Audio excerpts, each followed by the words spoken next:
This story is very meaningful. Everyone should hear it. Listen to Brian tell the story.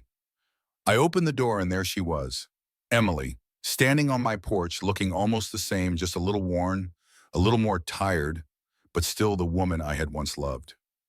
And in her arms, a baby. My stomach twisted. My mind went blank for a second. It was like seeing a ghost. She smiled as if expecting me to welcome her with open arms, as if she had just returned from a long trip and not after abandoning me without a single explanation. "Can I come in?" she asked. I didn't answer right away. I just stared at her, at the child in her arms. My mind raced through memories I had worked so hard to forget. Memories of a love that had turned cold, of nights spent wondering what I had done wrong, of her disappearing without a word. Then I finally spoke. "No, you can stay right there." Her smile faltered. Her eyes flickered with uncertainty, maybe even fear. She hadn't expected this. She thought I would be weak, that I would still be the man who spent months grieving over her, who searched for answers in the silence she left behind. But I wasn't that man anymore. She swallowed, adjusting the baby in her arms. "Alex, please, I just need to talk to you, to explain." I almost laughed. Explain? After all this time? After leaving me broken, confused, drowning in self-doubt? After running off with another man and now showing up with his child? But I was curious. I wanted to hear what kind of excuse she had come up with. I leaned against the door frame, crossing my arms. "Go ahead, explain." She hesitated, glancing down as if ashamed. "Good, she should be." "I made a mistake," she whispered. "I thought I knew what I wanted, but I was wrong. I should have never left. You were the best thing that ever happened to me." A bitter taste filled my mouth. I had imagined this moment so many times, how it would feel to hear her say she regretted it, that she wanted me back. And yet, now that it was happening, all I felt was disgust. "And now you suddenly realize that?" I asked, voice cold. "After running away, lying to me, having a kid with someone else, now you think we can just go back to the way things were?" She winced, her grip on the baby tightened. "I know it sounds crazy, but I was lost. I didn't know what to do. And then I had him, and I realized what really matters. You and me. We can still have a family." I stared at her, the sheer audacity of her words making my head spin. "You're joking." "I'm not," she insisted, stepping forward. "Alex, please. I know I hurt you, but we can fix this. Just give me a chance." A slow anger built in my chest. I had spent years blaming myself for not being enough for her. I had tortured myself with the idea that I was the reason she left. But now she stood in front of me, asking me to just forget it all, as if love were a switch that could be turned back on. I shook my head. "You made your choice, Emily. You left. You don't get to come back now just because things didn't work out for you." Her face crumbled. She tried again. "I was scared. I thought I needed something else, but..." "But what? The guy you left me for didn't stick around? So now I'm your backup plan?" Her eyes filled with tears. "It's not like that." "It is exactly like that." She wiped to her face, her breath shuddering. "Please, don't turn me away. Not for him. Think about the baby. He needs a father figure." I almost laughed again. "That's not my kid, Emily. That's your problem, not mine." Her face twisted in desperation.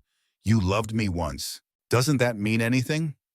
I exhaled slowly, looking at the woman I had once given everything to, and I saw her for who she really was. Not the person I had loved, but someone who had always been willing to trade me in for something better. And now, when things didn't work out, she expected me to pick up the pieces. "No, Emily, it doesn't." Then I closed the door. I stood there, my hands still gripping the doorknob, my heart pounding in my chest. Through the door, I could hear her muffled voice, the sound of her crying, pleading. I closed my eyes, took a deep breath, and let the silence settle in my bones. This was it, the moment I had waited for, the moment I had thought about for so long. For years, I had imagined what I would say if she ever came back, if she ever tried to crawl back into my life after throwing me away like garbage. But now that it had happened, it didn't feel like a victory. It didn't feel like revenge. It just felt peaceful, like a door had finally been shut. Not just the one in front of me, but the one in my heart that had remained slightly open for far too long. I heard her footsteps shuffle on the porch, followed by the sound of her knocking again. Harder this time. "Alex, please, don't do this. Just listen to me." I sighed, resting my forehead against the door for a moment. Should I? Should I give her the chance to explain? No, she had her chance.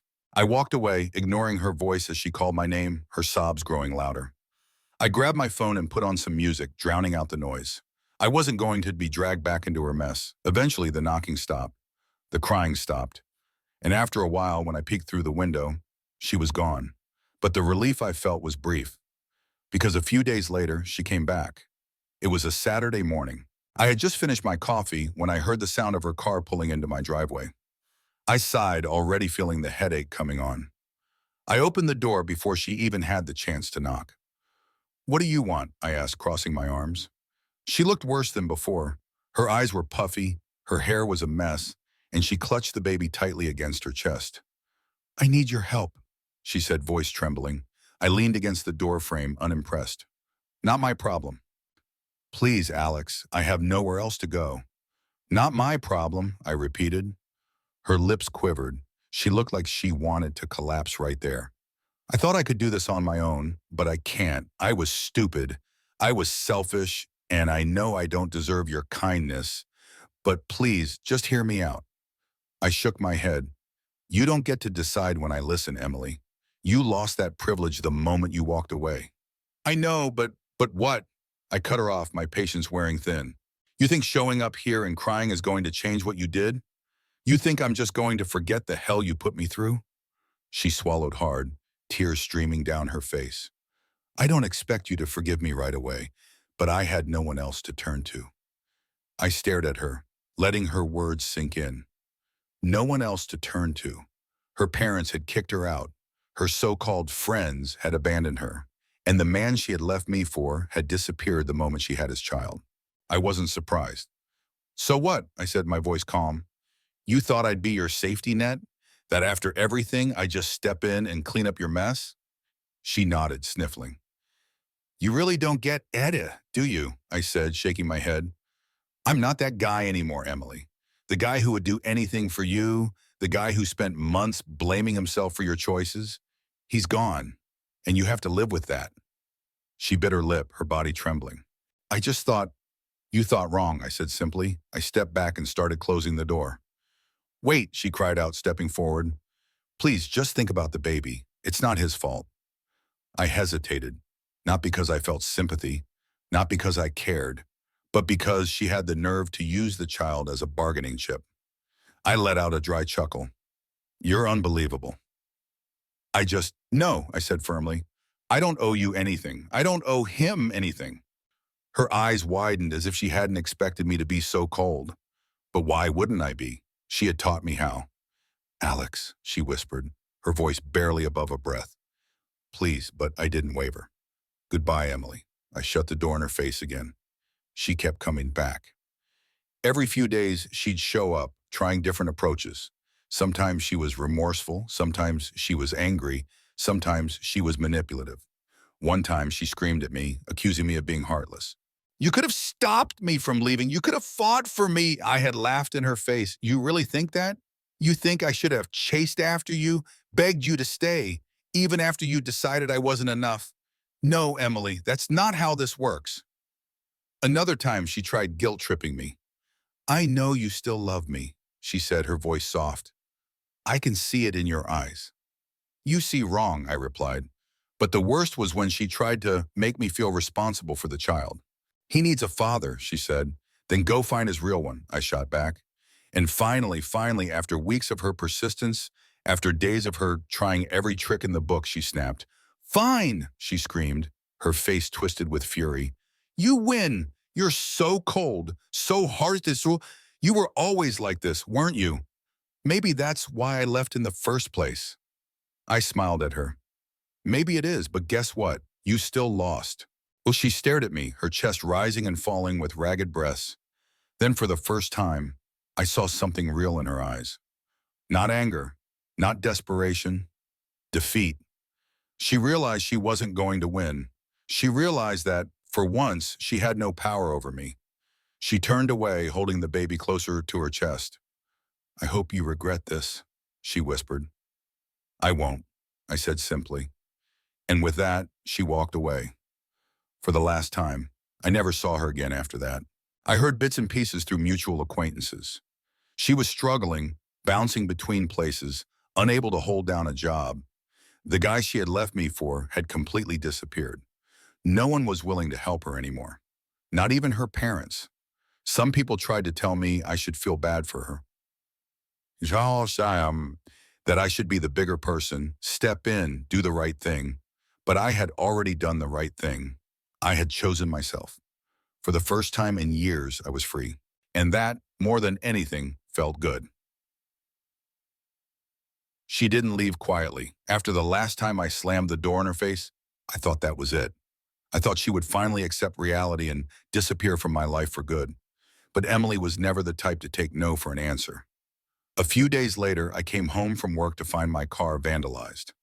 Someone had keyed deep scratches across the side, long and jagged, like claws tearing through the paint. My stomach twisted. I knew exactly who had done it. Anger surged through me, but I forced myself to stay calm.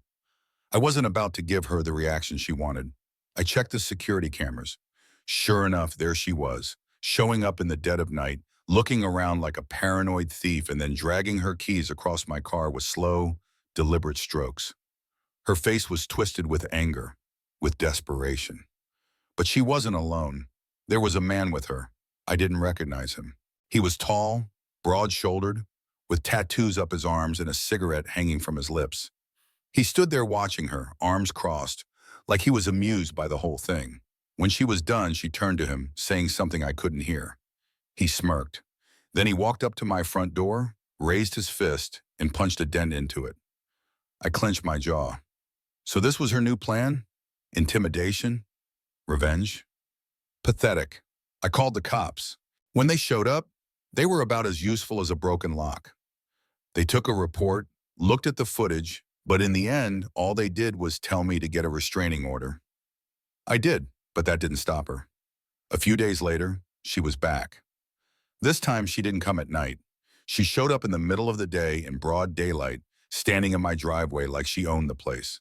When I opened the door, she had a smirk on her lips, like she had won some kind of battle. "So now you're calling the cops on me?" she said, folding her arms. How pathetic. I kept my face neutral. I refused to let her see how much she was pissing me off. "You vandalized my car," I said simply. "What did you expect?" She rolled her eyes. "Oh, please, it's just a car. It's my property. You think a few scratches compare to what you did to me?" She shot back, her voice rising. I almost laughed. "What I did to you? You ruined my life," she snapped. "I have nothing, Alex. Nothing, and you just sit here in your nice little house, living your nice little life, like none of it matters." I shook my head, disgusted. "You did this to yourself, Emily." Her eyes darkened. "You really don't feel bad at all, do you?" "No," I said, "not even a little." Her lips trembled. For a second, I thought she was going to break down again, to pull the same pity act she always did. But then she did something that I didn't expect. She reached into her bag and pulled out a stack of papers. "You forced me to do this," she said, shoving them into my hands. I glanced down. Legal documents. My stomach turned. "You're suing me?" I asked, flipping through the papers. "Child support," she said, lifting her chin. "You may not be the biological father, but the court doesn't care about that. I was your wife when I got pregnant. Legally, I can make a case that you should pay." I stared at her, stunned. I had known she was desperate, but I didn't think she was this desperate. "You have got to be kidding me," I said, my voice dangerously low. "Do I look like I'm kidding?" she hissed. She did not. Her eyes burned with hatred, with resentment, with the need to take something from me since she had lost everything else. "You think this is going to work?" I asked, shaking my head. "You think a judge is going to look at this and say, yes, let's force a man to pay for a child that isn't his?" She smiled, slow and poisonous. "You'd be surprised. Courts love single mothers." For the first time in a long time, I felt something close to fear. Not because I thought she would win, but because she was willing to go this far. She was willing to drag me through legal hell just to satisfy her twisted sense of justice. But she had underestimated one thing. I wasn't the same man she left behind. Bring it, I said, stepping closer, looking her dead in the eyes. You want a war, Emily? You got one. Her smirk faltered. She had expected me to beg, to panic, to throw money at her to make her go away. Instead, I was smiling because she had just made the biggest mistake of her life. I walked out of the courthouse, the cold air hitting my face as the weight on my shoulders finally lifted. It was over. After months of legal battles, lies, and manipulation, the judge had ruled in my favor. Emily had nothing, no claim to my money, no power over my life, no control over me anymore. She had lost. I had never seen her look so broken. When the judge denied her request for child support, she sat there in stunned silence, gripping the edge of the table like she was trying to hold herself together. For once, there were no fake tears, no dramatic pleas, no manipulative words, just the realization that she had backed herself into a corner and there was no way out. I didn't look at her when I left the courtroom. I didn't need to. I had already won the moment I stopped caring. As I stepped outside, I took a deep breath and let it all go. The anger, the resentment, the pain. I had spent so long being trapped in the past, haunted by a love that had never really existed, by a woman who had used me until I was no longer convenient. But now I was free. The sun was shining, the world kept moving, and so did I. I didn't know what the future held, but for the first time in years, I was excited to find out. I had rebuilt my life once before, and I would keep building. I had my team, my friends, my ambitions. I had myself, and that was enough. As for Emily, I heard bits and pieces over the following months. She was struggling to keep a job, jumping from one bad situation to another. The father of her child never came back, and no one wanted to help her anymore. Even the friends who once supported her had moved on. She had burned too many bridges, told too many lies, taken too many people for granted, and now she was alone. There was a time when that would have made me feel satisfied, like karma had finally done its job. But now I just felt indifferent. She had made her choices. Now she had to live with them. If there's one thing I learned from all of this, it's that sometimes the best revenge isn't revenge at all. It's moving on. It's thriving. It's showing the people who hurt you that they no longer have any power over you. So if you've ever been betrayed, if you've ever been left behind, if you've ever felt like someone ripped your heart out and walked away without looking back, remember this: you are not defined by their actions. You are not broken. You are not worthless. You are more than what they left behind. You deserve better. You deserve to be happy. And the best part? You will be. But what do you think? If you were in my position, would you have done the same?